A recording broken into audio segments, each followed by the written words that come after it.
was working at a pizza place at the time. So I was able to switch up my hours, and I started working a day shift at the pizza place and going to the shop, tattoo shop after. So I spent as much time as I could in there.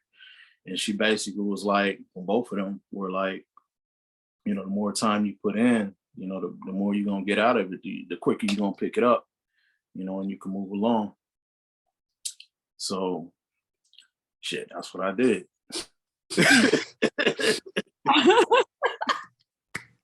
I love it. That's like, no, that was perfect. That was like, you answered it. You answered all of it.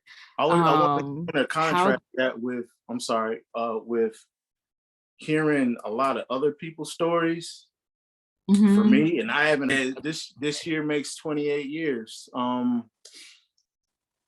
So like I said, I got my first tattoo when I was 22 years old. And like I said, I had been drawing. So I drew up what I had and went in and was just kind of mesmerized by the process, is watching the guy, you know, do what I found out to be the stencil and, you know, all this stuff I learned later. And I was like, well, shit, if he can tattoo what I drew, there's a connection there where like I can see myself doing it. I need to learn how to do it. So it might have been a year and a half later.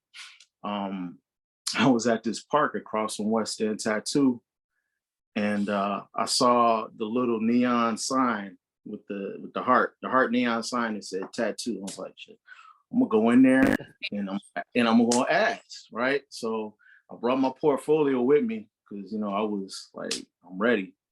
And took it in there to the lady, and it was Julia Alfonso, who had owned the shop at the time. It was her and Superman.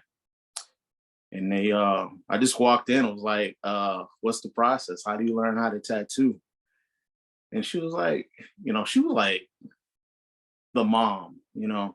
Oh, sweetie, you know, like, that's cute. You come in and asking and shit. She said, "Do you know how to draw?" She started asking me all these questions and stuff, and then I let her look at my my portfolio I had, and she took me on that day.